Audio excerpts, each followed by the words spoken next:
just staring right at him. It was a monstrous field goal. It was a hell of a game.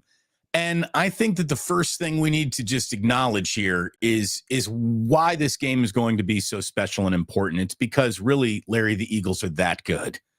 They are that good. They're on a tear of football right now where they have beaten, the Cowboys, the Chiefs, the Bills. They got the 49ers coming up, followed by the Cowboys and the Seahawks. I mean, if they seriously run the gauntlet through that, you can't do anything but tip your cap and just say, Jalen Hurts, you are the quarterback of a bunch of just straight up gangster winners. And that's what they are. They win grimy. They win ugly. All of those nail-biting tests that so many 49ers critics say, I can't take them seriously until they pass these nail-biting tests. And I don't think that that's completely unfounded criticism. But boy, do the Eagles mark the spot. Like on grimy, ugly, winning football. They do it all the time. Every time you look up, they're in a game that could go one way, but always just goes their way. They're a special team. I mean, knowing how to win is a skill, and it's a skill that they have. They're loaded. I mean, you saw the kicker. Elliott, makes one from 59 yards out. On the back end, James Bradbury did what he does. He had a pick. They had traded for Kevin Byard. He led the team in tackles. He had 13 tackles, 9 solo. How many box scores do you see where 4 different defenders get double-digit tackles? That's what the Eagles had yesterday. Zach Cunningham had 10. Some guy named Reed Blankenship had 11. The former Raider Nicholas Morrow had 12, and Byard had 13. So that's amazing. They won despite A.J. Brown just having a kind of an day. Devontae Smith was the receiver of choice yesterday, 7 for 106 and a touchdown. Olamide Zacchaeus got into the end zone. The Eagles ran from 6 yards of carry. But to me, it all starts and ends with Hurts and that line on both sides. And Hurts, what can you say? I mean, threw for 200 yards, 3 touchdowns, but he also ran 14 times for 65 yards and 2 more touchdowns. So, or actually threw for 3. So he accounted for 5 touchdowns. So, I mean, that's that right there. That's it. Jalen Hurts. And then they didn't have Lane Johnson. They lost. Now, on the good news front, Fletcher Cox went out with a groin injury, struggled mightily to just get to the blue tent. So I got to think Fletcher Cox is either not going to be 100% or won't go. Jalen Carter, I know, had a back injury. He came back in. Lane Johnson, their star right tackle, also has a groin injury. I would imagine he's going to go this week. But, and the Niners roll in feeling good about themselves, playing good ball in their own right. But they need this one. The 49ers have to get this one, or it's a return trip to Philadelphia. I think more than anything, the 49ers have to go into Philly and really battle them toe-to-toe, win or lose. Because even if the Niners win it, they're still going to have to go back there most likely. So they got to kind of show that they can stand toe-to-toe in Philly's backyard with Philly. And even if they don't win the game, they cannot get blown out in this game. If they get blown out next week, then you kind of wonder if they can actually get it done in December or January when it matters. Good morning. If you're just joining us, Damon Bruce, Larry Krueger with an emergency 49ers wake up. We normally come to you after every single morning the 49ers play. Obviously, that was on Thursday. We did a 49ers wake up on Friday and agreed that we had to be back here for Eagles week first thing on Monday morning with the Bay Area's biggest morning show. And Larry and I actually do this together, where the response has been fantastic. Our channels are growing. Larry, I start this morning with 9,800 subscribers on the dot. So, I mean, good job, man. Good job. Thank you. Building. I can even count from there on. I'll know how many we added just today based on it being at 9,800 here. You are exploding. The videos that you do are just being shared everywhere, and it's really happening. And this is a week where again, consequences, battle lines are drawn, and you're right. This is not a look bad week. You can lose a game and still look good. The 49ers need to show the entire NFL world that they can stand there, and Brock Purdy is a difference between getting your ears boxed in Philadelphia or playing the Eagles tight. Now, I'll say this. There's a lot of teams that play the Eagles tight. Like, I was watching what the Bills were doing yesterday, thinking that this is a team, I'm trying to look at the vacuum of the game and then the totality of the season, because I think the Bills have an argument that they're the least impressive team in football based on preseason expectations, right? They have not had the season that they wanted to have, but they're still pretty good. And that pretty good football team at times was doing what it needed to do to Philadelphia. I mean, Josh Allen has a receiver break to the back of the end zone instead of inside. That game could have been over before Philadelphia even touched the ball in overtime. So there were, I think, a lot of positive signs and a lot of stuff that Kyle can coach through. And you know, Larry, that Kyle's got, I got to go Trent Ball here. He's got an envelope. He's got an envelope of plays. He's got an envelope of plays that he has been saving for this game. There is an element of this playbook that we haven't seen yet, that Kyle's been saving for this. That's what great offensive minds do. That's what good coaches do. And look, I just think that you give Kyle a couple extra days to prepare, things can get dangerous for the opponent. So I got to see the 49ers go in there and win before I'm going to make any big, bold predictions like, yeah, the Niners are going to win that game. But I think the Niners can win this game. I really do. I think that they can win this game. I think that they can match the Eagles physically as best as any team in the NFL can make the argument with this is our defensive line against that offensive line. And I know that you have Philadelphia guests coming on your channel this week. I'm doing the same. I'm going to have John Kincaid, who is a really good sports talk show host in Philadelphia, joining me tomorrow morning. And what I want to know from all like Philadelphia insiders, guys who were at practice watching, not this year, but last year, what is the tale of the tape in practice between Hargrave and Kelsey? Because so much of the game is going to happen right there. Does Hargrave have any inside working knowledge of Kelsey and that offensive line that can be a real difference maker for the 49ers defensive line as they get ready for that? I mean, because that's the game right there, Larry, right? I mean, the whole game. You can talk about all the quarterbacks and the razzle-dazzle and the wide receivers and the back end of these defenses. This game gets decided between the Eagles offensive line and the Niners defensive line, does it not? Well, I mean, it's a huge angle. I mean, Kelsey had 2 false starts when it mattered yesterday. That was very surprising. So I kind of wonder. And then he trotted back to the locker room between the fourth quarter and the overtime. So, it's the time of the year, Damon, where, everybody's hurt. Tell me when you're injured kind of a thing. And so everybody's banged up and we're going to find out. I mean, I think there's several angles on this thing. To me, one of the things that I feel best about is the way that Brock Purdy's playing right now. I think that's and just, how bad the Niners seem to want it. I got to share the screen on this one because I did a video on this. This is an amazing play. This was the play of the game for the 49ers against the Seahawks. And here it is. Rewind it back.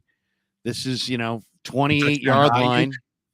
Yeah, here we go. Purdy drifts left, throws a dime to Ayuk right in the middle of 4 defenders. And it's that kind of aggressiveness. Here it is from the end zone wide.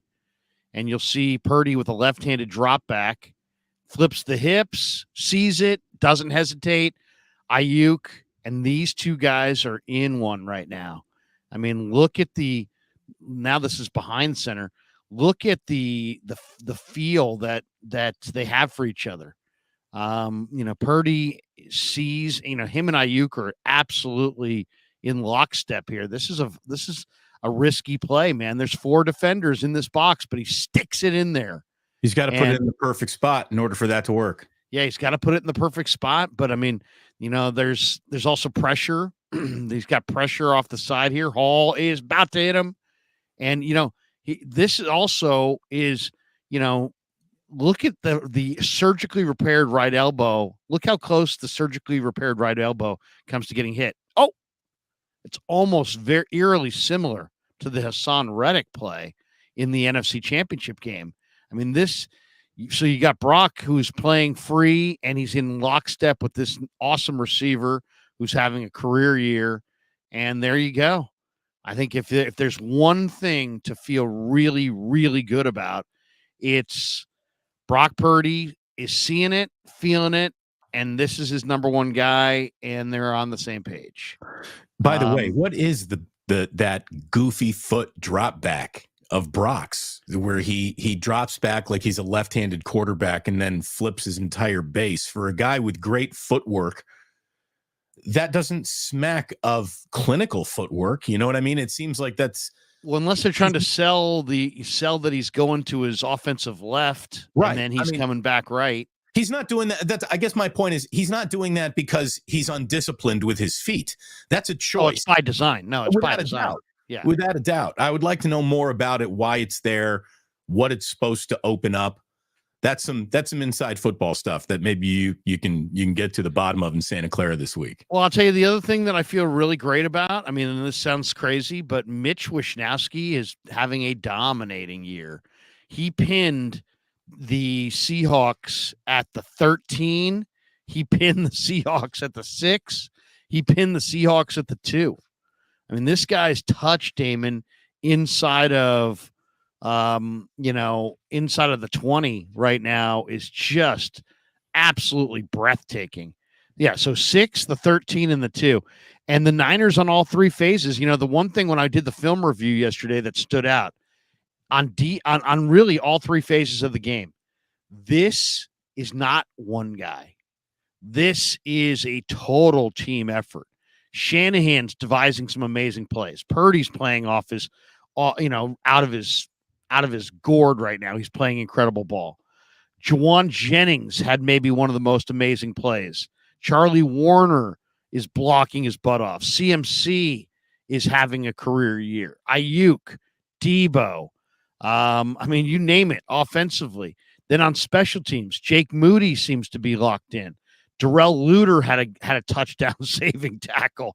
Wishnowsky pinned those guys back on the inside their 23 times. Ronnie Bell had a fumble recovery. Samuel Womack, Oren Burks. And then when you flip it over to the defensive side, literally, Mooney Ward had one of his best games. Dre Greenlaw, Jair Brown were strong against the run. Ambry Thomas is coming on. Fred Warner, Demo Lenore had an amazing play on third down to get off the field. Hargrave is rounding into form. Bosa had an amazing tackle on Charbonnet on 4th and 1. You name it. Armstead and Hargrave, since the addition of Chase Young, have taken it to another level. Randy Gregory had a big play. Givens. It's a total team effort. I counted at least 11 or 12 guys on defense that made huge plays in the game on Thursday. Lots of different guys contributing on special teams, lots of different guys contributing on offense. So, the Niners roll in with some momentum here. Well, and like you said, it's going to take all that momentum and the total team effort to beat a team that, you can sit around and talk about the Eagles all afternoon and not really get to Kenneth Gainwell or Boston Scott. But these are the guys who, in their limited touches or carries, get you 5-6 yards just about every single time you look up. DeAndre Swift didn't have a big day receiving the ball yesterday out of the backfield, but he can do that. He's their Christian McCaffrey electric level explosive back. And, like you said, how often do you see 4 defenders all with double-digit tackles? Baird, Morrow, Blankenship, Cunningham. The Eagles are loaded too. Yeah. Absolutely loaded football team. This is a battle of the Titans. It reminds me very similarly to the Niners and the Cowboys in the 90s, where you had the Niners and you had the Cowboys and then everybody else. Now, granted, those were the 2 best teams in all of football. Now in this era, you still have the AFC with Mahomes, Lamar, some big boys in the AFC waiting for you. But the Niners and the Eagles and the Niners are the two best teams in the NFC. They've been the two best teams in the NFC since training camp. And it's on. And the fact of the matter is it's starting to remind me of Niners Cowboys 94. Why? Because the Niners had lost to the Cowboys and they took Ken Norton. The Niners had lost to the Eagles and they took Javon Hargrave. And now we're going to see if the Niners are good enough. And even if the Niners get this win, as we said before, it's, if nothing else, a win against the Eagles shows the 49ers that they can go in there under pressure in the cold and beat that team. The one thing I do think the 49ers have an advantage on is I think the Niners look a little bit fresher. They look a little bit faster. They look a little bit healthier. There's a little bit more bounce in their step.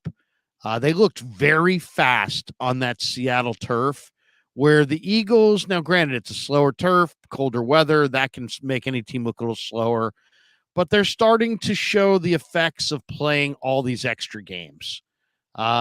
It's Kelsey's a little dinged and Fletcher Cox a little older, and they've got some age. Let's be honest, Fletcher. I mean, and here we are. It's November the 27th. We're getting towards the end of the year.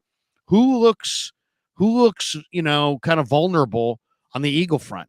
Kelsey, Lane Johnson, Fletcher Cox. What do those guys all have in common? A little bit of age.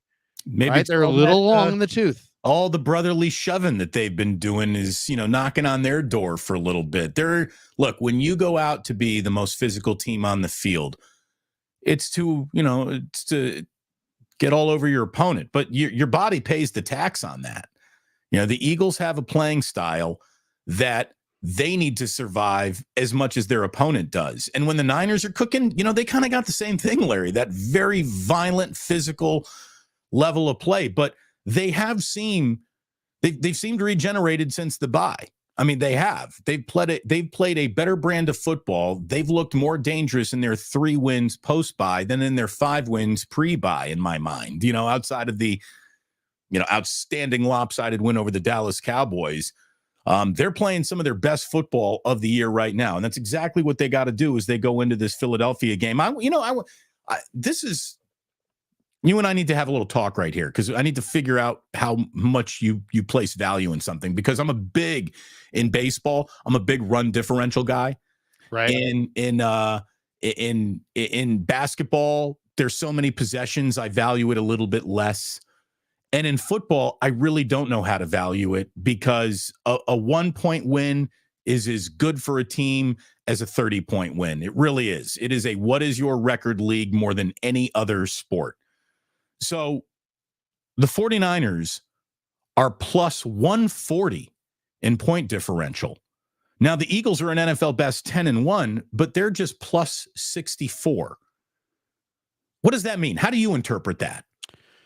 Well, I mean, it's the Eagles have won more close games. The Niners have had more blowouts. And there's lots of different ways to look at it, right?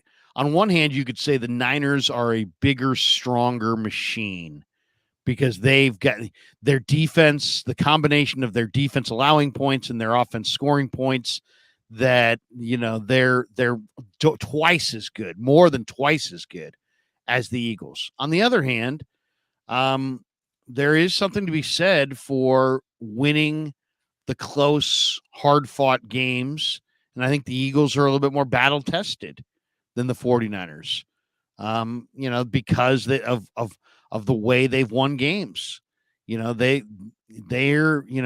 49ers have multiple games this year where they could take series off, or they could, just kind of play a soft shell defense. Second half against Pittsburgh comes to mind. Even the second half, there's some of these games where they've had, the Dallas game in the second half. Jacksonville in the second half, where they don't have to go for 4 quarters. So, on one hand, you could say, man, look, credit the Niners because they have a stronger machine on both sides of the ball and they're more explosive. On the other hand, you could say the Eagles are winning those grimy games and they're more used to winning, the one score game. They can play under pressure, probably better than the 49ers. But it's the way you play the day you play, as the old coach would say. And it's like, none of it really matters once they once they kick it off on Sunday. It's like, how do you play today? And I'll say this. I think, and I've been saying the Niners are going to beat Philly and Philly all year because I just really feel like the 49ers, part of them saying that, hey, we would have won that game last year had our quarterback not go down is almost like challenging yourself to be like, well, next time we get a shot at that team, we're going to fire. We're going to fire. So I think you're going to see the best of the 49ers. I would be shocked if the 49ers don't play well. Now, does Philly match them? The bounce of the ball, I'll tell you the one thing that's really kind of disturbing is how few penalties the Eagles produce. They just don't make mistakes. I mean, it seems like every game I watch, give you the penalty breakdown yesterday. 11 penalties for 80 yards for Buffalo, 4 for the Eagles. I didn't think Hercules' crew had a good day yesterday. Well, that's the one that and it sounds like sour grapes, but in reality, one of the most significant plays of the game was this play. And I'm gonna share the screen on this one so people can see this play. This was Buffalo in the red zone. And this was the horse collar. This is the horse collar that wasn't, right? This horse collar never gets called. Here it is. And look, the jersey's ripped. He just shredded the jersey. I think it's a horse collar. Let's see this right at the end. Great job by Reddick. Let's take the getting there, but wait a second. Let's take the volume out of this. Let's see. Hold on a second, just so we don't get YouTube copyright police, Larry. Yeah, we don't want anything bad to happen here. Okay, here it is. It's 10-7 Buffalo. They're driving to make it 17-7. Second quarter, 1:25 to play in the second quarter. And look at the jersey. Look at the jersey tear right there.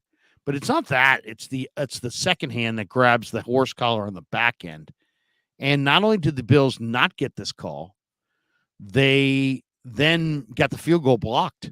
So they got 0 out of this possession. Well, and look, in a league. Watch this. Here's Reddick. He grabs him there, but then look at the right hand. Takes the horse collar, boom, no call. And no call at all. You got an official just staring at it. Staring right at it. Staring at it. It's the definition of the horse collar. He grabbed him by the back of his pads with his right hand, pulls the jersey, rips the jersey, but then horse collar off the back, throws him to the ground. No horse collar call. It should have been first and goal from like the 4. And in a league that is right now examining how many backup quarterbacks are playing, and there's too many. And this is one of the league's favorite sons right here. This is the league loves Josh Allen. He's important. He does business. He is the face of an entire franchise. And for him to not be protected in that moment is, I don't understand how the league, decides so many soft, he might have landed on the quarterback a little. That's got to be, personal foul, unnecessary roughness. How that isn't determined unnecessary roughness is just, it's inconsistent to the point of insanity. By the way, people who want to rip Shanahan they blocked Hassan Reddick with a backup tight end. Buffalo's trying to block Hassan Reddick with Gabe Davis here. Look at that. Gabe Davis on a reach block. He's not doing a good job there. Larry, that's not textbook right there. Kincaid's on a free release there. Reddick's ripping it to the inside. Now, it looks like it's by design, right? Because they want to move Allen out to the right here. But still, you're asking Gabe Davis to block Hassan Reddick. There's a mismatch. Reddick is a speedy guy. So, Yeah, I mean that I thought that was a big play in that game right there. If they get the touchdown there, now of course, if you watch that game, I think the Eagles turned it over later there, and Buffalo got the ball back and did score a touchdown.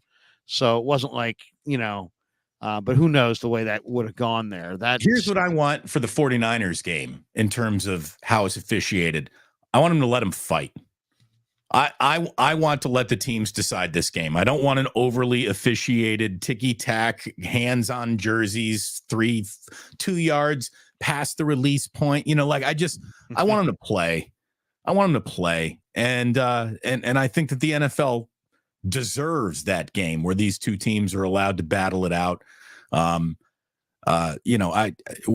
Let's see the amount of holding on Nick Bosa, Chase Young, Hargrave, what they're allowed to get away with. That is way too physical an offensive line to have just 4 penalties called on it all day long. But hey, maybe that's hometown Philadelphia cooking.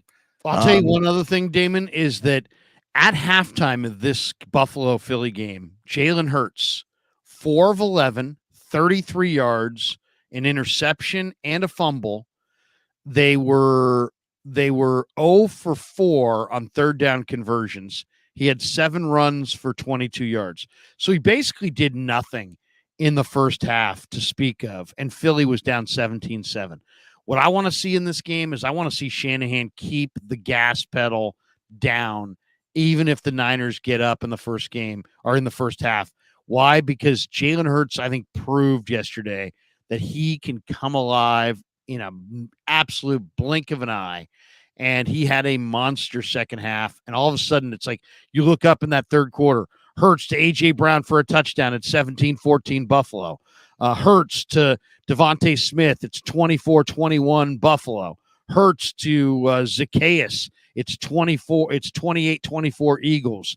And that all happened, it's seemingly very, very fast. So, have some proper respect for your opponent.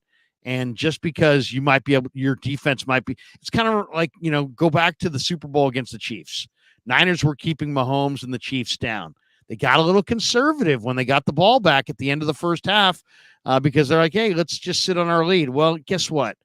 Mahomes and the Chiefs are an explosive offensive group, and they eventually woke up and they ran you over because you didn't score enough points. And it's like the same thing can happen with this Philadelphia team. They can score quickly.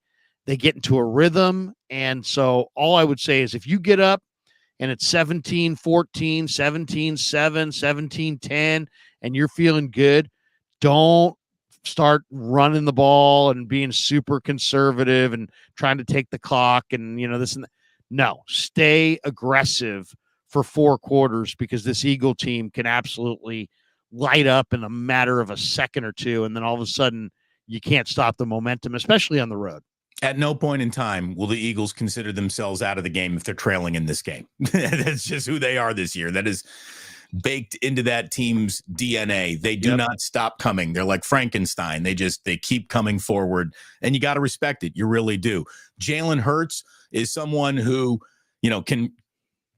can have an underwhelming day with his arms and still overwhelm you with his legs, and the way that his ability to run the ball just opens up so many running game options, a running game that popped for like 185 yards yesterday. He really is, Larry. The way that Tim Tebow, as great as Tim Tebow was as a quarterback, what Tim Tebow was at Florida more than anything else is the single greatest goal line back in SEC history. And Jalen Hurts is one of the greatest goal line backs already in Eagles history. I mean, this guy is among the Eagles' all-time leading touchdown leaders, rushing touchdowns already. He's just a winner. I mean, there are some guys that I think we incorrectly attach the stat of quarterback wins to too many quarterbacks and just put it on them. This quarterback is this record. This quarterback is this record.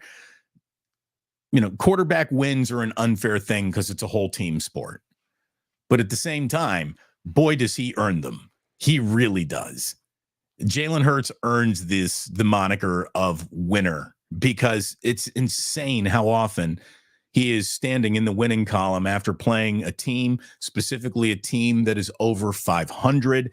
Winners beat other winning teams. And that's Jalen Hurts' calling card, I think, in this league and in a career that's still very early in its own career. Jalen Hurts beats the game. Jalen Hurts wins the games that the Eagles might lose all the time. He really does. And Sirianni, he's got a punchable face. You know, I'm sure a lot of people think Kyle Shanahan's got a punchable face, but Sirianni's really got a punchable face. But he knows what he's doing too. He's a pretty good coach, man. So this is and there's no question. And Hurts is the guy that if you give him an avenue, if you don't stay in your rush lanes and you give him a free lane, he's going to take it, and he knows when to take it.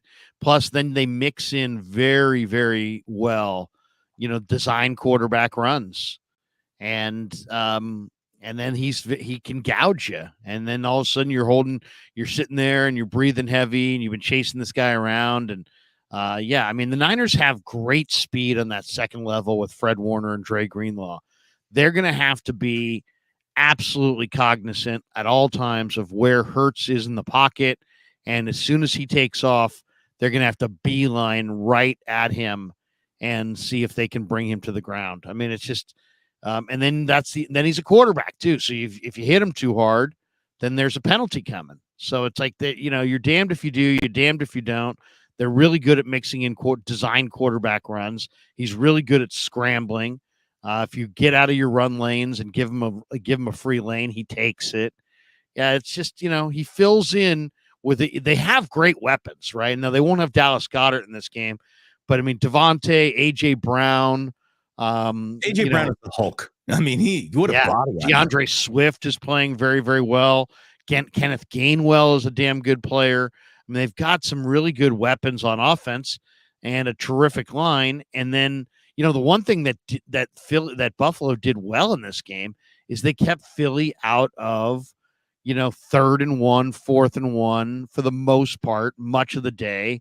They got Philly into some bigger third downs, and yet they still lost the game. If you get them into 3rd and 1 or third, they're virtually impossible to beat. So you really got to do a job on 1st and 2nd down. It starts right there. It's going to be the game of the year, Larry. 49ers, they show up with their weapons. We're going to have ourselves a street fight. I really think this is one of those George Kittle games. George Kittle's got to have a big game for the 49ers to win this game. It can't be one of those 3 catches, 15 yards, maybe a touchdown. George Kittle's got to go off. Ayuk's got to go off. Debo's got to have a huge game. And then there is the guy who we almost just assume the game's going to be a great game. Christian McCaffrey. Christian McCaffrey, I've seen you score multiple touchdowns an awful lot this year. You got another multiple touchdown game. Bring it with you to Philadelphia because the 49ers are going to need them. I think the 49ers are going to need 38 points to win this game, Larry. I think they're going to have one of their most robust afternoons of offense because the Eagles are just going to keep coming, man. They really are. The Eagles can win whatever kind of game they're in. They win high-scoring games. They win low-scoring games. They can beat you. They're so scheme dynamic. I mean, they can beat you with their running game. They can beat you with their screen game. They can beat you with their vertical passing game. They can beat you over the middle. They can beat you in between the tackles, in between the guards. They can beat you outside the tackles. I mean, any way you want it. And I would say that is very much a similarity that they share with the 49ers. The 49ers don't just have 1 or 2 tricks up their sleeves. They got a lot of sleeves and they got a lot of tricks up all of them. I mean, they can do a lot of stuff. And I think that there is an element, again, of Kyle's playbook we haven't even seen yet, that he's been waiting to spring in this Philadelphia game. Don't you think that they got 1, 2, 3 plays that we have not seen that we're going to see in this game? I do. And I also think it's one of those games. Oh, good. Where you might steal a possession somewhere. What's the best fake punt you got in your playbook, Kyle? Because the Niners never have faked punt. I know. They just never have. I know. So isn't that the perfect time to do it, especially with Wishnowsky being money in the bank in terms of pinning guys? You got to do something that is play away from your tendencies. What do you think? Time to What run do a you punt is when it was when you never run a fake punt. Yeah, no, taken by surprise, the element of surprise. What do you think of the spread? Did you see the spread? Where is it? Well, first of all, before you look for it, guess it. Guess it. Give me the Damon Bruce organic guess without looking at the spread. What do you think it would be? It's week 13. Niners have a couple extra days to prepare. It's Niners in Philly Sunday. What do you think the spread should be? I'll say what I thought it was. I thought it was going to be Eagles by 4. 3.5. This sounds right. 49ers minus 3.5. Minus? Oh no, Plus. plus 3.5. It's 49ers minus 3. Really? The Niners are 3-point favorites in this game. That feels like, remember, that's not Vegas trying to tell you who they think is going to win the game. That's Vegas trying to get 50% of the public to bet somewhere else, right? So wow. Okay. Shocking, though. Shocking. Yeah. That's a shocker. That's a 7-point swing on what I thought it would be. Larry, I'll take the Eagles and the points. I mean, what are you kidding me? Just from a gambling standpoint, how can you not take a 10-1 team getting points at home? Yeah. I don't know. I mean, I don't know. Is that a statement about the Fletcher Cox? Is it a statement or is it the fact that the Niners played on Thanksgiving and were just coming off of a very impressive win that the entire nation saw? Is it, I don't know. I don't know. How about this one? We got a couple supers. Let's hit a couple of our supers here. Please. Flav's in the house. He says, I wish I could get Javon Hargrave's honest opinion on who he thinks is the better team. Yeah. I could ask that question. I could ask that question off away from the locker room, and he would still go politically correct on me. There's no way he's answering that question this week. Well, that's Could you imagine? Could you imagine? No matter what he said, it makes headlines. James Foster, turnover differential. Niners are plus 11. The Eagles are minus 2. That's the one thing that it does kind of make you go, what? By the way, can I answer that question for Javon Hargrave? Yeah. The Eagles. The Eagles are the better team. They're the team that went to the Super Bowl. They're the team that won the NFC. They're the team with the best record. They're the team that hasn't lost at home. So the answer is the Eagles.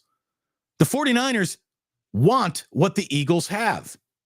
That's the way this works. If you want what the Eagles have, if you want that reputation, if you want to be the team that every single talk show host is talking about next Monday, A block, first segment, you beat the Eagles. Or you are this is the arrow that will be fired at Kyle Shanahan right up until he does win that big game. Kyle and the Niners can't win the big one. Like, you're going to go right back to the same old talking points that still are not applied to Philadelphia because they win close, big games a lot. They do. So the answer is the Eagles. There it is. I'm sorry, 49ers fans, but we're being honest. Like, Larry and I are just the facts over here. And I think that the Eagles right now are the team that everybody in football wants to be or beat.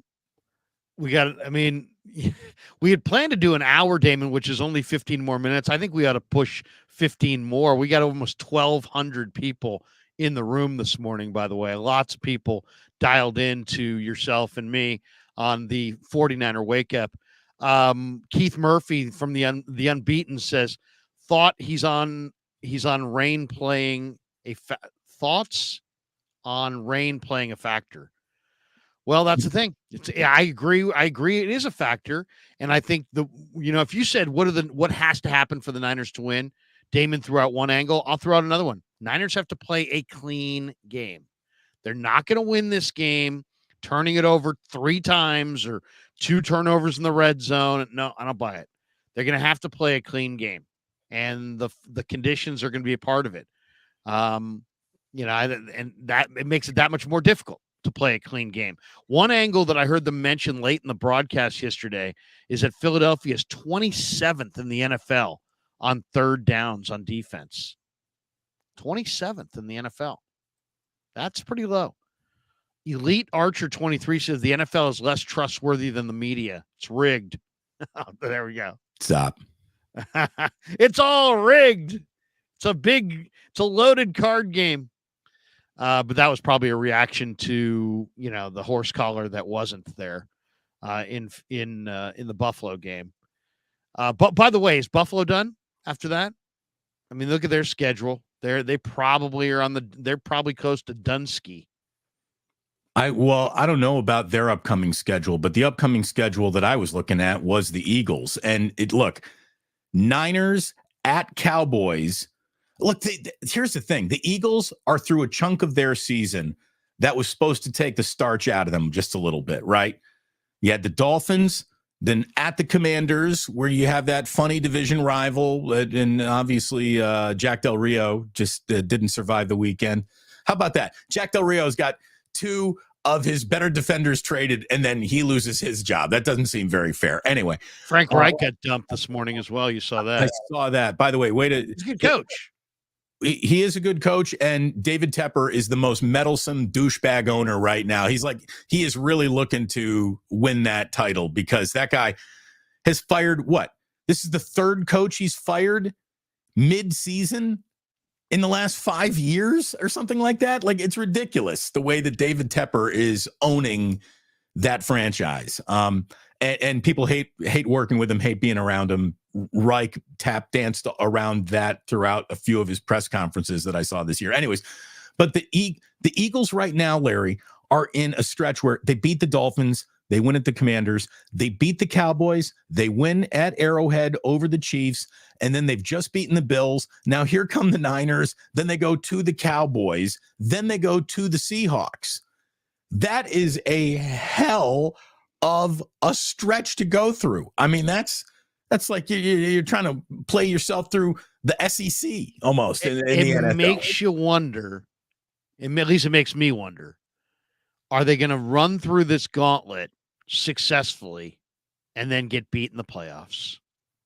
Maybe. I mean, they do end with a very easy Giants, Cardinals at Giants. They get to play the New York Giants in 2 of the last 3 games of their year and the Arizona Cardinals.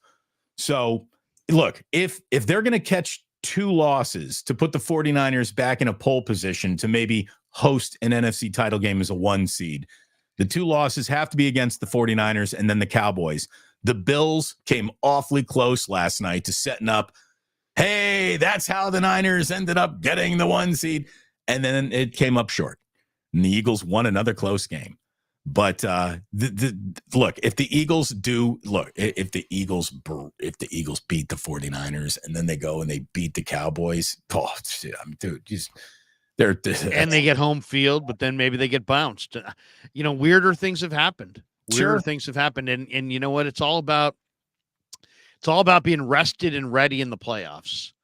I mean, you could say that in some ways, you could say this is kind of a freebie for the Niners. They're going to the playoffs, most likely, right?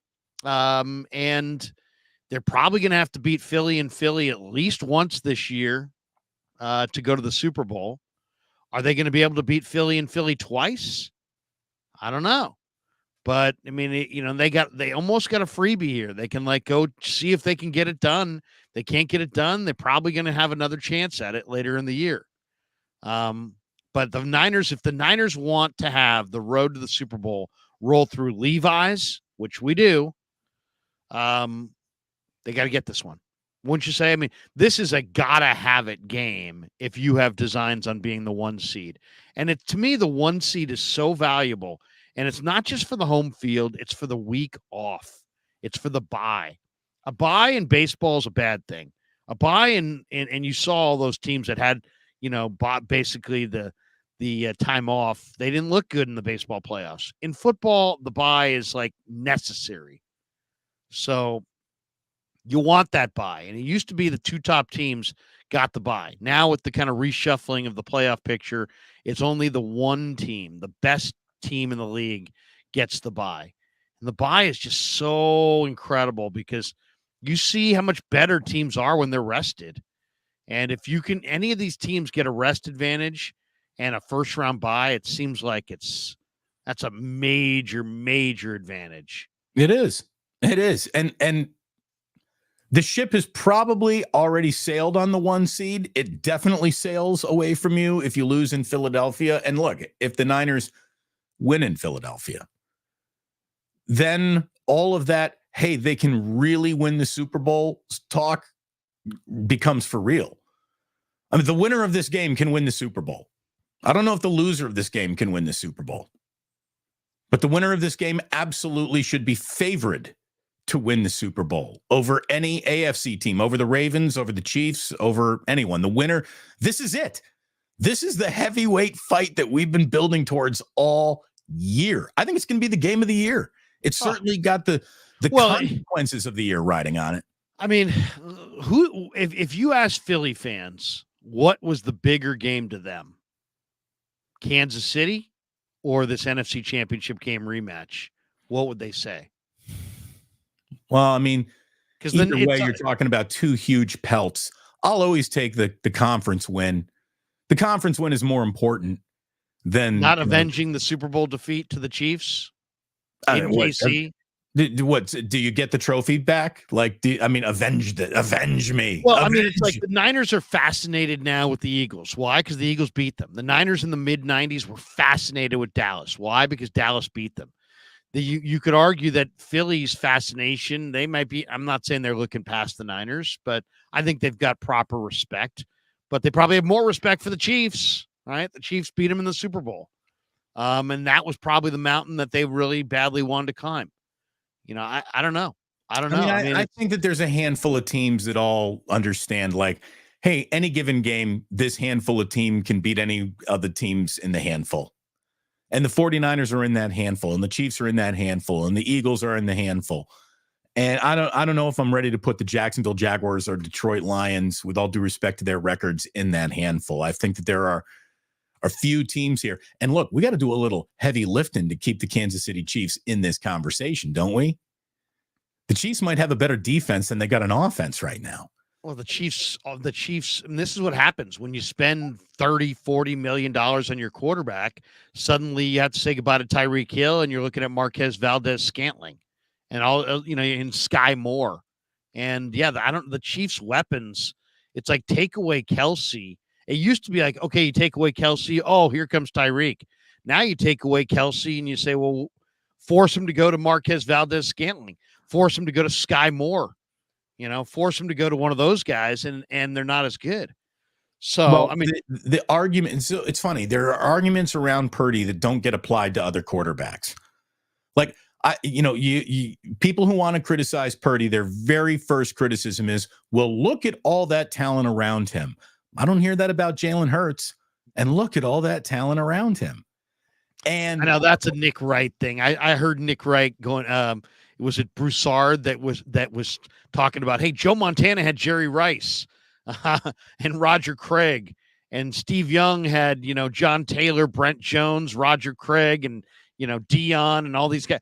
I mean, nobody ever talks about those guys having huge talent around them. Right. But suddenly here comes Brock Purdy, and it's like, he's got Shanahan, he's got Debo, he's got Ayuk. And the audacity of some people to try to say that Brock was bad in this last game. If you said Brock was bad in Seattle, you don't know ball. Right. It's simple as that. Well, you don't know ball. He made one tipped pass that became a pick six. Other than that, he had 2 other passes that were offline. The rest of the day, he was freaking throwing dimes. So I don't know what the hell you're watching. Seriously, I've watched that game now. I watched it live. I've watched it condensed. I've watched it, again from the TV copy. I've watched the all 22 start to finish. And I went through that thing with a fine-tooth comb. Brock Purdy played his ass off in Seattle. He's a really good quarterback. I mean, there's no argument to be made that he isn't. But just, again, the arguments in Seattle. The darts that get thrown at Purdy, again, how come they don't hit Patrick Mahomes? Patrick Mahomes is a spectacular quarterback, but without all of that talent around him, I can't help but notice how much different the Kansas City Chiefs look. Now, I was told all you need is an elite quarterback. Well, obviously it takes a little bit more than just an elite quarterback, which Patrick is. So it's just, people pick and choose what arguments they want to make. Look at this one. Like a buffet. Brock Purdy is trash. Trash. All right. Again, that to me is not even a comment worth acknowledging. That someone in here. It's just so ridiculous. Couple more supers here. Let's see. We got a few more here. Let's see. Flav jumps back in. Hey, Flav. He says, "Okay, Damon, not who Javon thinks is the better team, but I would love to know who he thinks would win more if they played the best out of 10." I mean, I don't want to speak for the man twice in one show, but I mean, it really does. Like this, if both these teams are who we think they are, one team would win 6, the other would win 4, 1 to 5 and 5 right down the middle. I don't see a scenario where either of these teams is taken 8 out of 10 against the other, right? I mean, who's got a better official? Who's got a better whistle?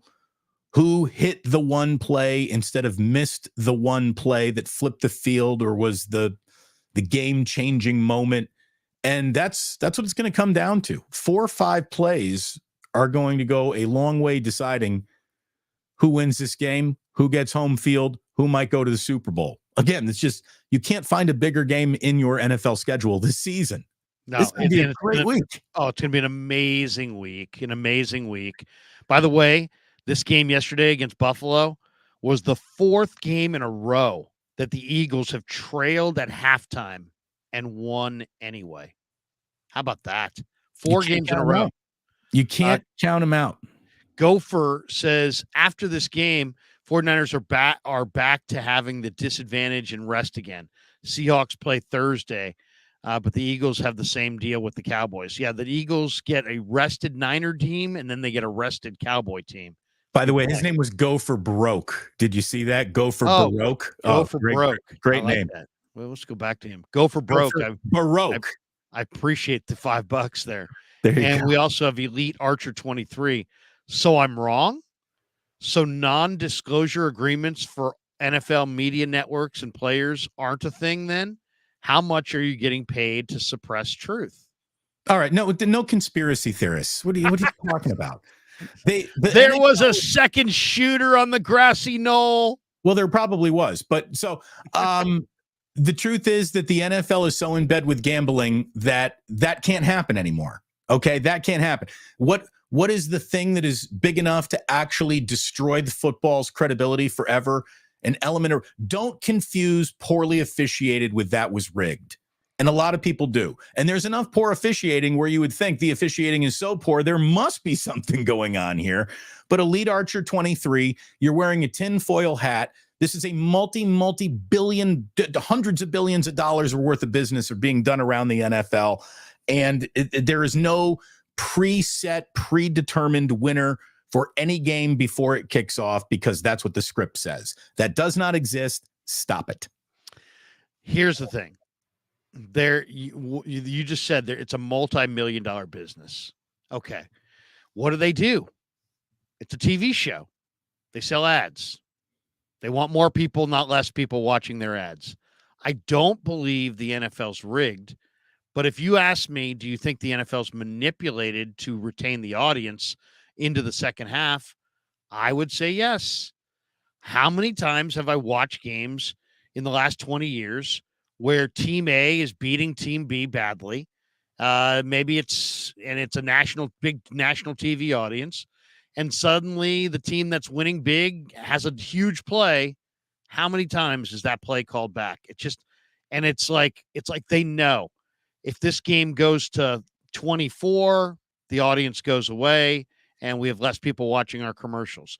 So suddenly there's a drag on the winning team and there's some kind of penalty and that they don't get, like in college, I watch a ton of football.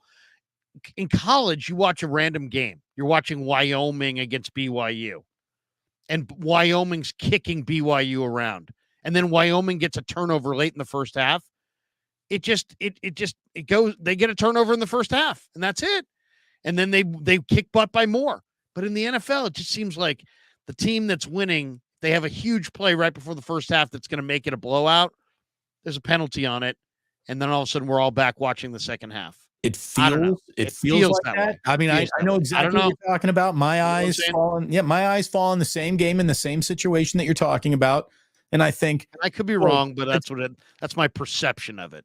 Here's the thing, Larry, your perception must be wrong, because if you're telling me that we're going to officiate this game one way until the scoreboard says to do it another way, then that means you're not going by what the rule book says. You're going by what the scoreboard told you to do, in which case we do now have rigged football games.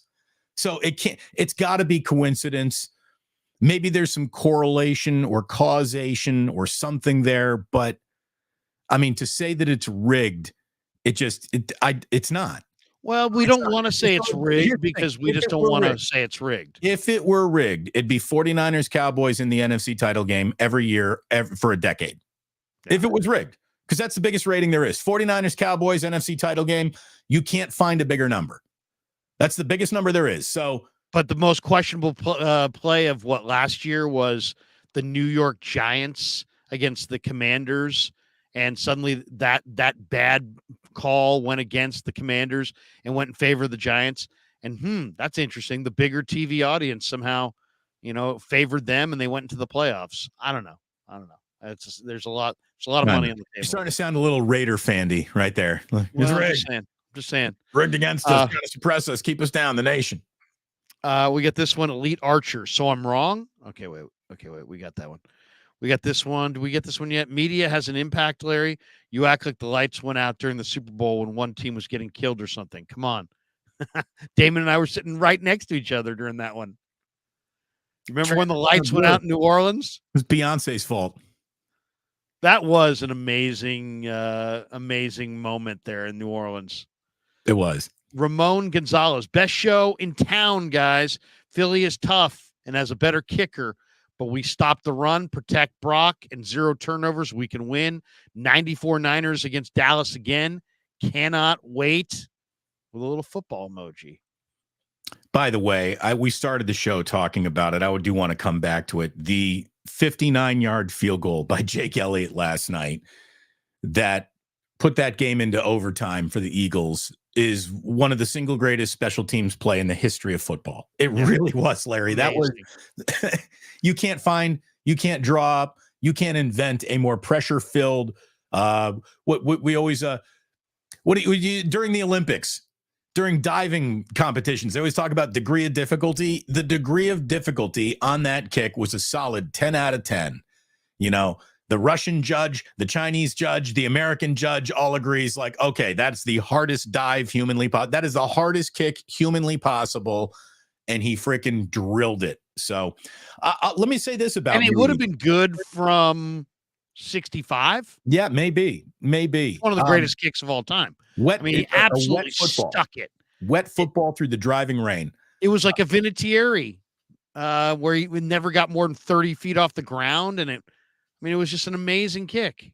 It was absolutely awesome. Drilled it. I didn't think he had it in. I was like, oh, he's not going to make this. Look, just everything's wrong about this. It's not going to go.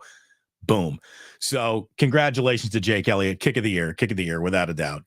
Let me just get a couple more of these supers here. Flav says, weather and health are the only things that can stop the Niners. Our O-line is trash, but scheme is so good. The 1 seed just so important because of weather in Philly. I don't know if the O-line is trash. That might be a little on the harsh side. You got the best left tackle in the game right now. I think Banks is playing at a really high level. Got one of the best running games in football right now. Yeah, and I think there's like 14 quarterbacks in the NFL that are more sacked than Brock Purdy. So I don't know about trash, Flav. It might be a little harsh. Flav says the media. Okay, we got it. We got that one. How about this one, Ramon? Got it. Got that one. How about this one? Go for broke. Purdy is the number 1 rated quarterback in the NFL. Number 1 in QBR, number 1 in passer rating, number 1 in yards per attempt, and number 1 in adjusted EPA per play.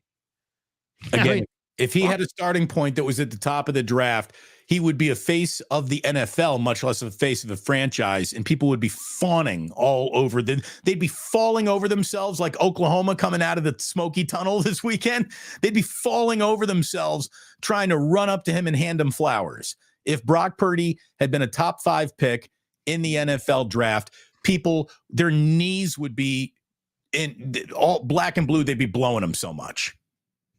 That's a terrible imagery. Terrible imagery, Damon. I went with it. There could be kids watching this show. Good morning, kids. Good morning, kids. That ugly moment there was brought to you by Damon Bruce. Subscribe.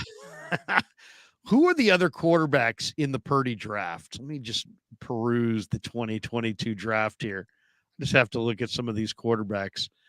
It's probably just a who's who of nothingness. I mean, it really is amazing that the Niners got him in that draft, and where they got him in that draft. Isn't it amazing when you think about it? If you want to say the greatest quarterback of all time is Tom Brady, he was overlooked. If you want to say that Joe Montana is the greatest quarterback of all time, he was overlooked. You know, Russell Wilson's probably a Hall of Famer, he was overlooked. Drew Brees is a future Hall of Famer, he was overlooked. And now you got Brock Purdy, and he's, number one in all these categories. He was incredibly overlooked by everybody, including the 49ers.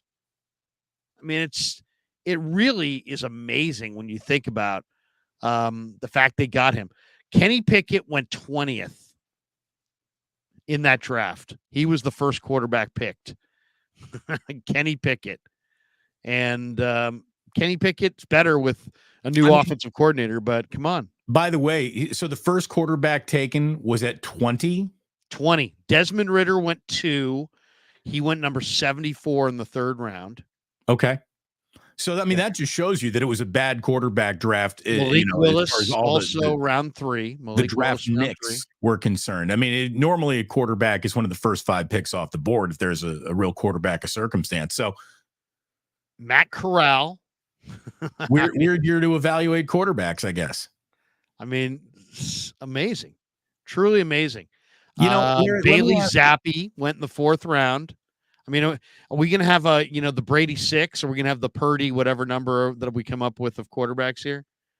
I mean, that's amazing. I mean, let me ask you this, because we've talked about how Brock has risen from places unknown to turn into what he's turned into. And we've given a ton of credit to Kyle Shanahan for identifying this is my guy and not sticking with the higher priority draft that was Trey Lance and so on and so forth. What role does Brian Griese play in this? Because you only talk about QB coaches when things go wrong. You only talk about offensive coordinators when things are going wrong. They're kind of forgotten when we come and hand compliments out. Brian Griese is either a Svengali or a genius or about to be regarded as someone who needs to be elevated to offensive coordinator or head coach one day. I mean, how much credit does Brian Griese get for what we're looking at with Brock Purdy? Well, it's all tied together. Brian Griese was there at Michigan with Tom Brady. So, and Brian Griese was a decent NFL quarterback in his own right. As far as identifying Brock, I think Brian Griese's part of their equation. I know that Griese said that he liked Brock, and how much did that sway the Niners? John Lynch tells a story that that one of the scouts banged the table and said, I really want this guy, and I forget the guy's name, but we probably never should. Kind of like Larry Riley wanted Steph Curry. But yeah, I mean, there's the identifying of Brock in the draft. And I think definitely Griese had some hand in that. And then there's the development of Brock. I mean, I asked Brock the other day, what do you do when you come off the field between series? And he said, I go over to Brian Griese and he tells me what he sees. And then we look at the tablet and then I concentrate on my breathing. And we go over, what he sees in real time, and then I get my mind right to go back out there and execute. So, I think Brian Greasy's had a huge hand in it. He's had a huge now. I mean, Brock Purdy's Brock Purdy. I don't believe that Brian Greasy made Brock Purdy Brock Purdy. I don't. I think Brock Purdy was damn good. Iowa State wasn't, killing people, and suddenly Brock Purdy showed up in Ames, and they were. And then when he left, they went 1-8 in conference. So I'm not going to say that, I'm going to give Brock Purdy credit first and foremost. But as far as the Niners identifying that Purdy was a good quarterback prospect, I think Brian Greasy had something in that. And as far as developing him and helping him, bring him along, I don't think. And here's why I think Greasy deserves credit here is that I think Kyle Shanahan has created an offense and play calls that obviously benefit Brock Purdy. But I don't know that I would say that Kyle Shanahan is a Mike Holmgren like quarterback whisperer. I think he's more like his dad, who was an awesome play caller. And I think that maybe you need a guy like Greasy to complement what Shanahan doesn't do as well. I think Shanahan's more of a awesome play sequencer designer than he is of a quarterback, developer. But I don't even know that. That's just what I suspect. In fact, one of the questions I'd love to ask this week is, I've been kind of told on the record, off the record, that Mike Shanahan, who was there in Seattle and looked really thrilled when Purdy hit Ayuk for the clincher, that Mike Shanahan has a regular hand in what the Niners do. Why wouldn't he? What a resource. Well, why wouldn't he? It's because he lives in a different city and he's a retired coach and this and that. But yeah, I mean, you bring up a good point. I mean, he was a great play caller. He watches and grinds tape.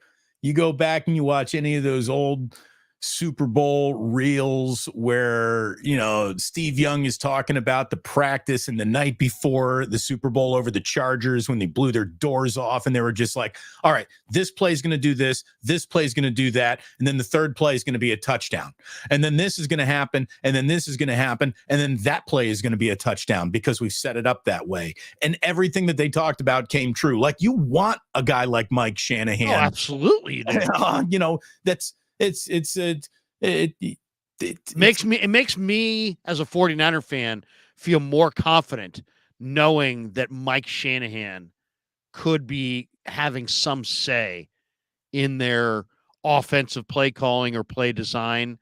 I think some of the most genius plays I've ever seen in 49er history, going back to the one that sticks out in my mind, and I've mentioned it to Kyle in the past, was the first score of Super Bowl 29 when the Niners are playing the Chargers and they run Jerry through the middle of the field against a zone, and he takes all the defenders with him, and they basically got Waters out of the backfield, and he just follows Jerry on the same path and was wide freaking open. And it was like, I remember asking Kyle about that play, and I'm like, man, I would love to see that play with Ayuk and McCaffrey, where you can just get Ayuk and draw the coverage all away and then dump it to McCaffrey on the same deal and let him just go. Yeah, I mean, Mike Shanahan was an amazing offensive coach. I mean, if we had Steve Young sitting here right now, he could attest to it firsthand that Mike Shanahan was one of the greatest. I mean, this is a guy who, Steve Young was there with Walsh, was there with Holmgren, was there with Tressman, was there with several offensive coaches through the years. I guarantee you could probably get Steve's assessment on Mike Shanahan as a sequencer, play designer, and I bet you he holds him in the highest of regards. What father, son, look, coaching is the family business. Right. The way that quarterbacking was the Manning family business. Coaching is the Shanahan family business. And the old man is the best consigliere that you can have sitting at the table, helping you come up with the right play. And it's a resource that Kyle would be insane to not tap into. And I'm sure he does all the time. And you can. And what do you think? When Shanahan is invested when they go to their cutaway to the elder Shanahan shots, you can tell he's got some skin in the game, man. He ain't just watching his kid. Right. No, totally, Damon. That is so true. He doesn't look like, hey, I'm here eating popcorn. Right. It's like, hey, I designed this play. Right. You know what I mean? Right. I came up with that. And if you're Mike Shanahan, I mean, think about it. You've got 2 little boys. I got three boys, 4 kids. When you've climbed to the top of your professional field the way Mike Shanahan has, and you've won Super Bowls, he won with the Niners. Then he went to Denver. He won with Denver. He's a made man, right? And what does Mike Shanahan want more than anything in life?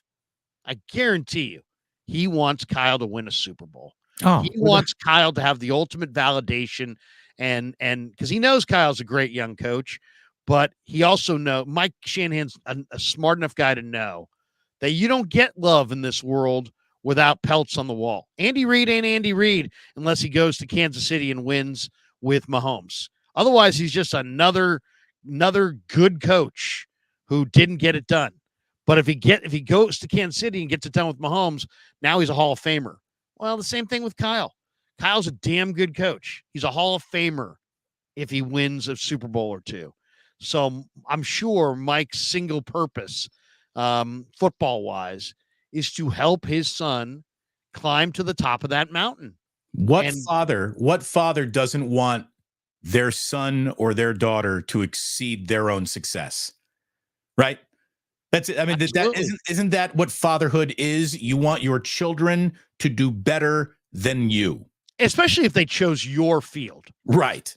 You know, if you have your young kid Jack suddenly becomes some great talk show host, and you're sitting God there, forbid, Larry. God forbid. Oh my God, no, we can do better than that. You're vacationing on some exotic Bahamas island with your lovely bride, and he's saying, "Dad, you know, I got a big show coming up, and I what do you think?" You would absolutely be like, "Hey, let me get the sand out of my toes. Let me put away my fancy drinks. Let me just go into a room. Jillian, I'll be back. I need to talk to Jack. I need to counsel him on this incredible show that he's got coming up." And you would take it very, very seriously because you would dream the dream for him. Absolutely. Here's what I would do, kid. You do it your way, but here's what Dad would do. These are 3 talking points, and it might be time to pull the old run a fake punt bullshit out of your back pocket, because that always works good on a slow week. I mean it, Larry. No, that fake punt, no one's looking for it. Spring it, Kyle. Spring it. And everyone's waiting for Wishnowski to have his little whirly bird floppy disk punt of his, and run it. Can that Pollock throw an 8-yard out? Do it. Go for Brooks. Is Purdy number 1 despite having the 28th ranked pass protection? Yeah, the Niners are 28th in the NFL in offensive line win rate, and yet Purdy behind that line is kicking butt. What would Purdy do behind the Eagles line? No, never mind. That's a lazy talk show. Yeah, or, you know, if you put Josh Allen on the Niners, he would be 10 times better. Flav says $4.99. If you reverse Moody's kick in Cleveland and Elliott's yesterday, the season is completely different right now. Just shows how much goes into winning a Super Bowl. Amen to that, Flav. That's Seriously. Maybe the best observation of the day, of the show. Imagine that. Moody hits the kick in Cleveland. Yep. Elliott misses his kick last night. What kind of a different universe is this Sunday's game being played in? That's why Flav is Flav. There's some nice genius job, there. Flav. There's some genius there. Bazzy Mian says, why do we need a comeback win? Jimmy G and Patrick Mahomes have the same amount of fourth quarter comeback wins, 13 according to Pro Football Reference. The whole comeback win is people that were wrong about Trey Lance, who don't want to give Brock his flowers, and they're just being stubborn at this point. So they just keep dangling. It's the last frontier they got. Yeah, exactly. And it's like, and I get it. And believe me, I to this moment am on record as saying that I believe Trey Lance is going to be damn good. So I understand people who say, oh, you know what? I thought Trey Lance was going to be good, but I believe it. I really believe he'll be good in time. He just wasn't going to be good in time for this season. And that was pretty clear to me, at least a long time ago. Go for Broke says over the past 2 games, Eagles D has been on the field for 166 plays, 72 plays against the Chiefs, 92 plays against the Bills. Philly's D has got to be worn out. This also, Damon, is a genius super chat by Go for Broke. Yes, it is. This was an angle that I forgot to bring up. Yeah, I was looking at the post-game notes on this thing. Buffalo had the ball for 92 plays in over 42 minutes and produced 505 total yards against this Philly D. Is this Philly D getting worn out? The Fletcher Cox may not go this week. Is this Philly D, does it have the same teeth as it used to have? Nothing lasts forever in the NFL. You know, these games are played by real people, and there's real consequences. But that, to me, I was wondering that as well, looking at the box score at the end of that game. Can the Eagles, with 3 less days to prepare, bounce back? Now, granted, the Niners have to do the west to east travel. They don't. They get to sleep in their beds. But can they bounce back from a 92-play deal against Buffalo? And I didn't realize they had gone 72 against the Chiefs. And look, last night was set up to be the perfect loss for the Eagles. It's looking at it from a 49ers perspective. Like, you get drug into overtime, and then you get the gut punch, and then it's like, Philadelphia, the town's going to eat itself alive over a loss on Sports Talk Radio this week. And it was so set up. It was so set up. But that is a Go for Broke, an outstanding super chat. And I wrote down that, and we'll be talking about that on my show at 11 o'clock on the Plus for sure, because it's a great observation. It really is. And, great observation. No doubt. Maybe that's a little – look, maybe the best friend the 49ers got is a little bit of starch taken out of the Eagles based on the quality of their past few opponents and just the grind on their own bodies. Like you said, Kelsey was a little gimpy. Cox might not go. And they've been playing such a savage style of football. A savage style of football that sometimes that comes back and you pay a tax on that with your own body. And maybe it isn't paid off on Sunday, Damon. It might be a deal where the Eagles run through this gauntlet undeterred and have nothing in the playoffs. I'll say this. I can remember as an older 49er fan, the year that Roger Craig went for 1,000 yards rushing and 1,000 yards receiving. They got to the playoffs. He had nothing left. Right. He had nothing left. He had an amazing regular season. But when it got time for the playoffs, he didn't have anything left. This is and it makes me wonder. This is the 73. Yeah, this is the 73 win Warrior theory, right? Right.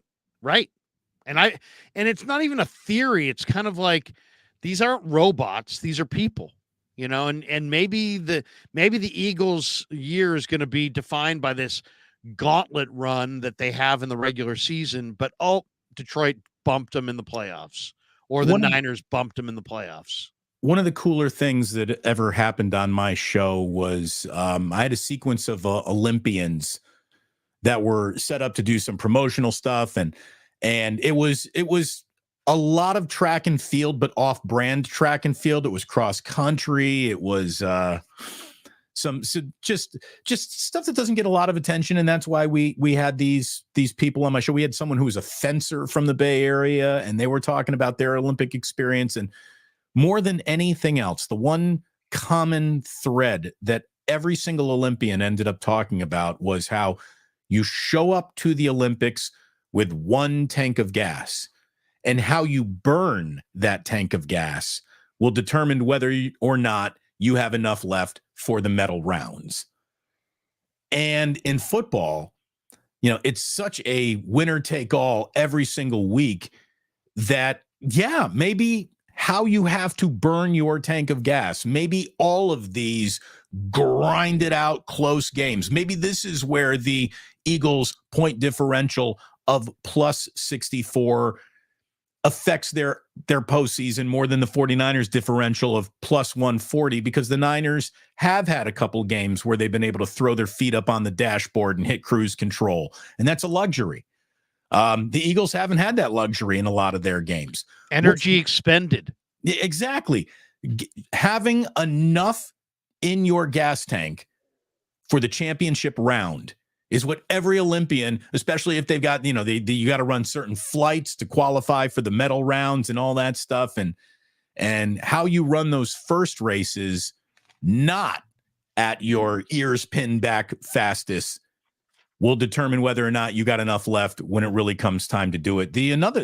I'll tell you, just the grind of this year. I mean, Larry, the 49ers are sitting at 8-3. So they've played 11 games. They still 1, 2, 3, 4, 5, 6. They still got 6 football games. There are 6 games left in this season. That's a season within a season. Oh, I know. 6 games. I mean, there is. And as a guy who gets a chance to go in the locker room and talk to the players, man, I asked John Feliciano, Big John, the other day. I said, John, how you feeling? This is after the game. And he's like, man, the older I get, at the end of these games, I got to be honest with you, man. I don't feel that great. Yeah. I don't feel that great. There's nothing about this sport that's good for anybody playing it. Nothing. Right. It's a war of attrition. And the hits are real. You know what I mean? It looks like we're watching it on TV and we're getting another thing of cocoa and making a hot turkey sandwich. These guys are out. Should have caught that. I should have caught that. He's soft. He's soft, I say. Honey, can I get some more cider for my mug?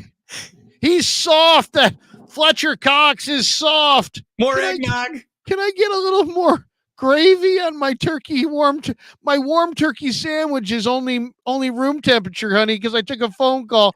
Could you put it in the microwave for 15 seconds?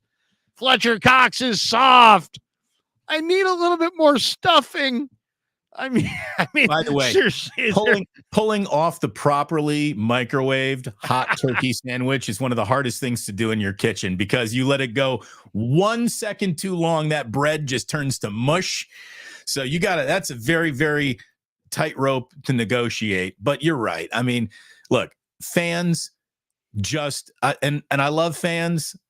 There is no more hypocrites. There's no more widely consumed yet less understood subject in America than the NFL. Well, and also, I mean, I loved, and I'm sure many of you listening and watching also are with me. We all loved the big hits. We all love it. Sure. You ask Niner fans who are of a certain age, who's your favorite Niner? As great as Joe Montana was, there's a lot of guys walking around going, Ronnie Lott. Ronnie Lott. Why do they love Ronnie Lott? Because he detonated on dudes. Because he blew up Icky Woods. Because Ronnie, in an era of hitting, was the hitter. He was the guy. He would fold you like a cheap suit. He was an unbelievable monster hitter. But let's be honest, that's a guilty pleasure. And somebody and even guys of yesteryear, we had Icky Woods on the pregame show before the Bengals game, and I asked him about today's NFL, and Joe Kelly was there as well. We had Lo Neal, and we were talking about how the hitting of that era was just absolutely monster, and the players of that era don't apologize for it. They wear it like a badge of honor. But they also know that there's a price. There was a price that their collective bodies paid for that kind of violence. But as fans, we ate it up. But you know what? They're real people. And go to like an East-West Shrine practice or anything where a bunch of old scouts are out there. They're hobbling. Nobody's moving too good. Yeah, I'm doing great. Yeah, I had my hip replaced, and I got 2 artificial knees, and I haven't been able to feel my ankle when it's below 40 degrees for like 15 years, but no, I'm doing great. Wife's doing great. Kids are doing great. I got a grandson, it's like, but they're not doing great. There was a price that was paid for the violence that they played of the era that they played in. And we enjoyed it. Yeah. And look, now there's a guy who I've rubbed the wrong way, or we have rubbed the wrong way, Larry. His name is Brandon. He's in the chat here. He says, so are you making fun of fans who support the game and pay to watch the product on the field but can't have an opinion? No, we're not making fun of anyone, but I am here to tell you that most of the time your opinion is coming from an uninformed place that's wrong. Just straight up. I mean, like, if you say that guy sucks about any professional athlete, you're wrong. He might have had a bad day. He might have had a bad game, but that guy is better at his job than whoever you work with is at yours. Like, the worst player on any football team is better at what they do than the best salesman in any insurance company going. You know, I mean, they're not above criticism. No, they're not but above they are the very best at what they do. It's the elite 0.5% that make it to this level. And it is so hard. It's so hard. If you've ever said out loud, this is going to be an easy game, you've disqualified yourself from further discussion. There are games in this league. You know, here's the thing. I mean, and we're not ripping fans. Fans are fans, and that's what they're the reason the league is worth $20 billion. Right. And we're doing a live stream right now about a sport that is been made to be a $20 billion industry by you, the fans. So who are we to make fun of? Anybody. But as somebody who's done the quality control job, I can just, and that's, I'm not saying that I'm super qualified, but I've worked the NFL hours with NFL coaches. When we are questioning, when I say we, I mean me, Damon, you, anybody. We're all together. I'm putting the collective we. When we question Shanahan or Reed or any of these guys, we're doing it after having watched for like maybe 10 hours. Maybe you watch the game 3 times. And that's like the most devoted fan has probably watched it 3 times. So maybe you devoted 10 hours to it. I've actually been on staffs where everybody showed up at 5 a.m. and everybody went home at midnight all week, every week. So think about the hours committed.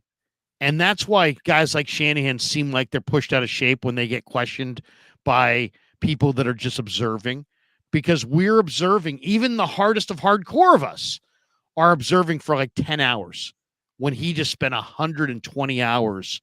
Look at a picture of Kyle Shanahan the day he signed with the Niners. Look at him now. His body has taken a toll. The job takes a toll. I mean, there's a reason that I ran from my football, pro football future to radio, because I wanted to have a regular life with a regular wife and regular kids, and not work 120 hours and have just a distant relationship with my wife and a casual relationship with my children, and try to shoehorn my family time into Fridays between 4 p.m. and 8 p.m. That's the price that these guys pay. And so they're rolling that thing back and forth, back and forth, back and forth, back and forth. That's all I'm saying, is that we watch the game so we think like we know. Like, oh, you know what? I've watched every game. I've watched every game. I don't care. It doesn't matter. They're spending 120 hours a week, and you're spending at most 10. Show some respect for those 110 hours that they're committing to breaking this thing down that you're not. That's all I'm saying. I'm not saying that they're always right, because they're not. But I'm just saying, have some respect for that commitment of time, energy, and effort. Absolutely. And just because you've done a couple of math equations doesn't mean you're ready to do advanced trigonometry to figure out how to land the space shuttle on the moon.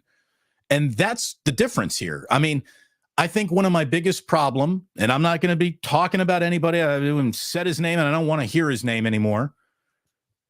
Don't say anybody's name. If you go to a football practice, and you watch football practice, it's training camp, it's midseason, whatever. If you are around an NFL team and you walk off the practice field insisting that you know more than anyone who was just out there doing that, it's ridiculous. If you go to an actual NFL training camp and you don't walk off that field with the overwhelming feeling like, I have no idea what the fuck it is going on here. Like this is so complicated. This is such an endeavor that these guys are speaking a language which I can maybe follow along with, but I'm really only picking up every 3 or 4 words here. I don't understand this language entirely. I can't live in this world. There is just a world of professional athletics, and this applies to the NBA, to Major League Baseball.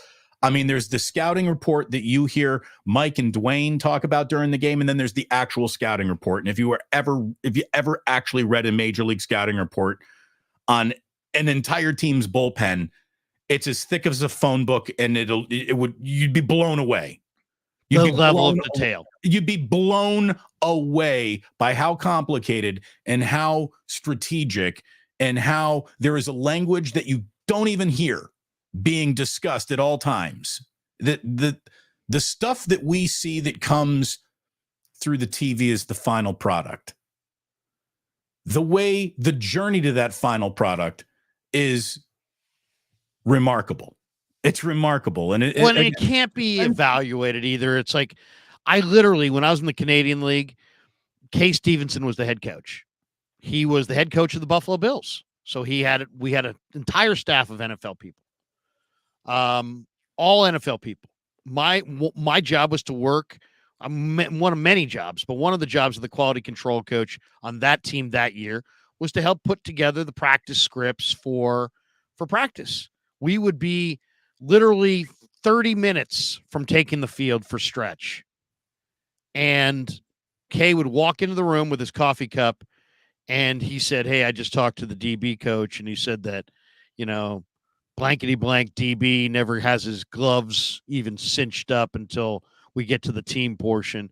I want you guys to go at, 14 in the first 5 plays of practice today. Okay, we'll just go right at 14. We're going to go right at him. Coach wants to make a point. Coach blankety blank wants to make a point to his DB." So we had a whole script that was done that we all agreed to, and this and that we had plays that we wanted to see, looks we wanted to look at, formations we wanted to explore. We scrapped the first 6 plays because Kay walked in with a coffee cup and said that the DB coach wanted to make sure that his top corner cinched up his gloves and was ready to roll right from the start of practice. And that changed everything in the practice and changed everything in the breakdown of the play distribution and everything. It changed everything. All right.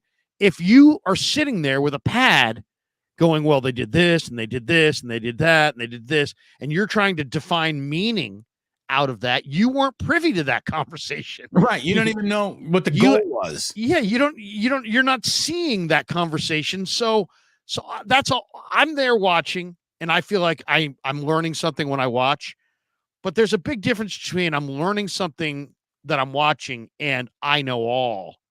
No, you don't know all, because right. It's people trying to motivate and coach people. And it's not linear. There's people, there's players that don't practice hard, that coaches need to kick in the butt.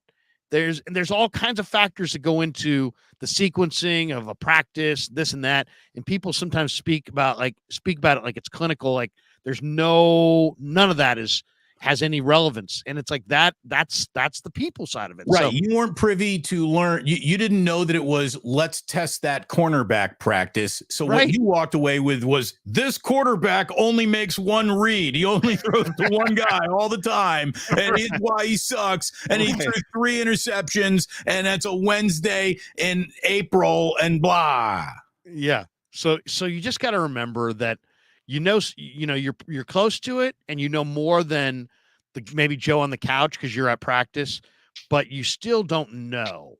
There's a difference between knowing and observing closely as opposed to observing from further away. That's all I would say. The further away from the game, the more you actually think you know. The closer you get to it, you learn quickly that this is happening on a plane and a level that is very difficult. There's just many, many, many, many factors that you'll never realize and will never bubble up to the public, that, coach doesn't want to admit that his best corner is not a great practice player. There's no it's not advantageous to Right. put that out in the public discourse, but he wants to motivate that player.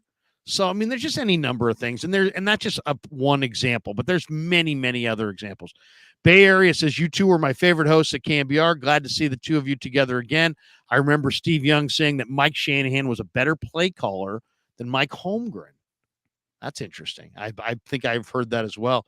Gabriel Babowski says, however, if the Eagles win out, I bet you they will rest people. They've done it every year for the past 3 years. Yeah. I mean, it doesn't mean that they won't lay an egg in the playoffs. So it's once all that one seed is locked up, that you don't rest until you got that seed sewed up. Yeah.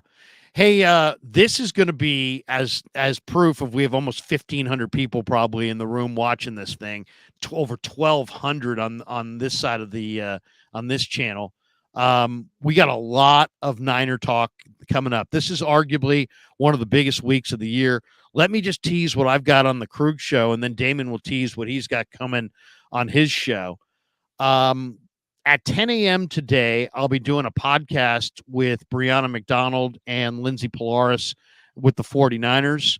That's coming up later today. I believe Grant and I will stream on his channel later today. There's a chance I'll be down at practice later today as well. The Niners are having an open locker room today. Tomorrow, the great Jody Mack, who you can catch on WIP in Philly and WFAN in New York, who's a big Philly honk and a good friend of mine. He's going to be by tomorrow at noon on the Krug show. Really looking forward to chopping it up with Jody Mack. Also tomorrow night, Raj will be in the house from RSF 49ers. Love rapping with Raj. Wednesday, I'll be down in Ninerland all day talking to players, Shanahan, Lynch, or the locker room, the whole deal. 49er Media Day. And then tomorrow, Wednesday night at 7, I'll do my video call show with Kev Kruger. We didn't do it this last Wednesday, not for any real reason, but that it was the night before Thanksgiving, Damon, and Kev is a college student and was partying. Yes, with his college as he should the night before Thanksgiving. He's like, Dad, I feel bad. I'm like, you feel bad? Freaking go see all your high school buddies and tell them I said hi. And by the way, many of them said that they were big fans of the channel and our show. So the 49er wake up is bled through to the college crowd, according to Kev. 49er Media Day also on Thursday. I'll be down there for that. And then 6:30 on Thursday night, I believe Jesse Vish and I will rejoin for the big show. Friday, Chase Sr. stops by at 10:45 in the morning. And then in the afternoon, Damon and I, or Friday morning at 8 a.m., Damon and I will go again with 49er Wake Up. So we're going to go 8 a.m. on Friday morning, another edition of this show. Chase Sr. joins me at 10:45.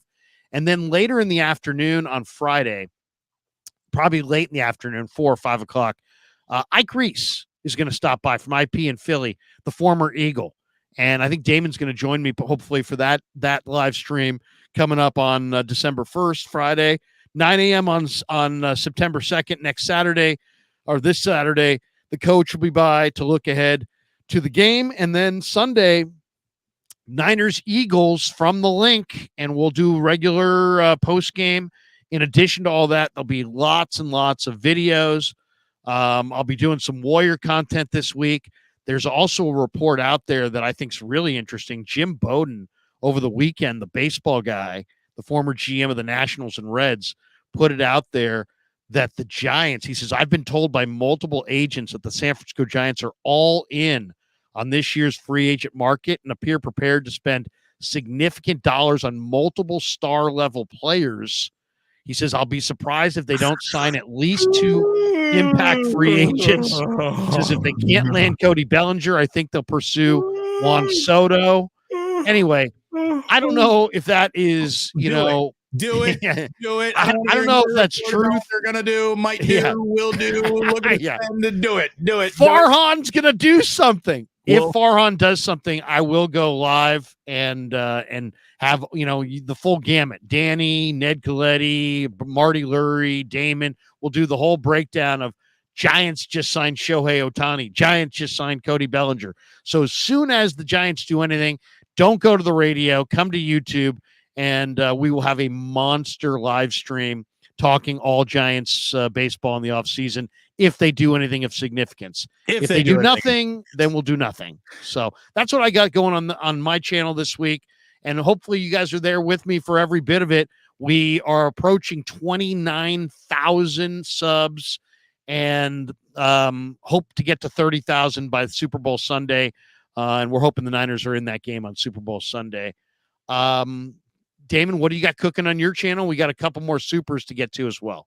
Well, let me just tell you that what we got cooking is an approach to 10,000 subscribers. It's been a great first year here on YouTube. The football season in the last month of it has seen my channel really, really, really grow, and I can start feeling, the algorithm and it happening, and I can feel the fans starting to subscribe more and more. If you are subscribing to Larry, please go ahead and hit a subscribe over here for Damon Bruce. And I can tell you right now, one of my favorite subscribers is your son, Larry, Kevin Kruger, who is sharing a market report that 49ers Wake Up viewers have. You have 1,200 on your end. I've got a couple hundred watching on my end, Larry. So we have about 1,500 combined viewers on this show across both of our channels. And we are dwarfing the combined audience of both established sports talk stations. Essentially, here it is. There are 2 sports talk stations in town, and the sports talk show that is on YouTube, when Larry and I host it, are the #1 sports talk station in town. So we're the #1 sports talk station in town, Larry. 49ers Wake Up. Welcome, everyone. It is the most viewed show out there. Not my opinion. This is what Kevin just shared with me in the last 15 minutes. So thanks to all of you. We're coming out of Thanksgiving. I'm incredibly thankful. I told you and Larry, you and Kevin, I shot you both a text. Man, I'm thankful for all the help that you guys have given. It's been a great start to a journey, and I can't wait to see where it ends up. In terms of this week, look, we got some Warriors and Kings in a tournament or in-season tournament game. Tuesday night, oh my goodness, on Tuesday night. I know that tomorrow, the return of Draymond Green. Yay! Who will he choke next?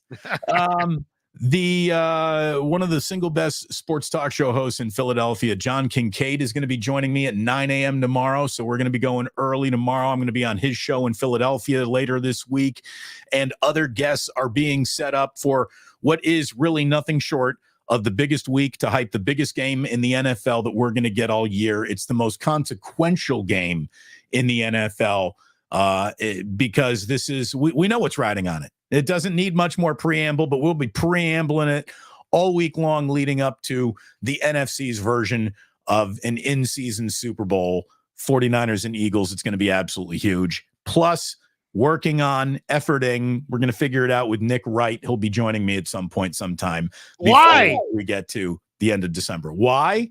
That guy's a freaking clown. You're going on that show today? Is that it? Look at that. Hey, couple last supers here we do have here. I don't like Nick Wright, though. I just don't think that Nick Wright's substantive when it comes to the Niners. Flav says 1 seed, obviously unlikely, but think we need at least the 2 seed. Playing the winner of Dallas Philly compared to having to go through both would be huge. Indeed. Though tell Skip Bayless when you see him next, Niners aren't afraid of Dallas. Brock Purdy's balls say every team to beat the 49ers this year lost the starting quarterback to season-ending injury. Eagles tread lightly. Well, there you go. Flav says, I can feel the algorithm, Damon. Sounds like Elon Musk trying to talk dirty to his wife or something. Flav is golden. Also, as we were sitting here, the great Ike. Drop some of that on my channel. Go ahead. You don't have to always super chat just to Larry. My goodness. Flav, no, that's I think to you. I think that is on your channel. Flav. It doesn't have a little link. It does. It's not to me. That's all right. Yeah, see, there it is. I see a little link. Has a little circle there. Aren't you the guy with the circle? Yeah, I think he's donating to you. Also at 7 p.m. For Ike Reese on Friday at 7 p.m. Eastern, 4 p.m. Pacific.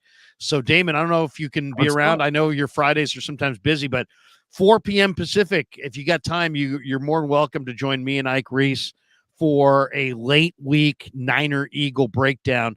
And if you guys know Ike, he does the show Ike Up All Night, Ike at Night, or he did the show Ike at Night. I think he's now been promoted to a better time slot. But Ike is awesome. He's really, really good. The former Eagle linebacker. Love Ike Reese. So he'll join us to cap this thing off and Flav on Friday. Did drop that. Flav did drop that on my channel. You're right about that. So thank you very much, Flav. And look, speaking of Ike, get an Ike sandwich this week. Enjoy a little pig and pickle. If you're into some barbecue, get an Ike sandwich. Let me tell you, if you're looking for great vintage shirts, check out jaxsf.com. Some of the coolest Bay Area vintage t-shirts you're going to find anywhere. Use promo code DamonBruce10. You can get all your holiday shopping done right at jaxsf.com. And Larry, and once again, thanks to Pig and a Pickle for being the title sponsor of the Krug Show. We also should tell people, if you would like your company to be the title sponsor of 49er Wake Up, and why wouldn't you at this point? Because as Damon just kind of pointed out there through Kevin's breakdown, this show draws big numbers. Feel free to contact us, either DM me or DM Damon. We would love to have a title sponsor of this show. I've got a new sponsor to announce this week on the Krug Show. But as far as this individual show, we're still looking for sponsorship for this show.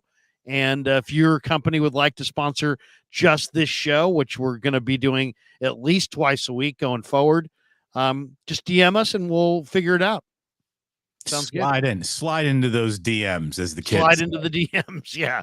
As that commercial says. Larry, well, we've reached the conclusion of another 49ers Wake Up. And I got to tell you that, I wrote down a name in the envelope at the beginning of this year, and it said Eagles. And that's going to be a big game for the Niners. I'm going to go on with Ralph this week. We're going to talk about it, and we're going to get very excited.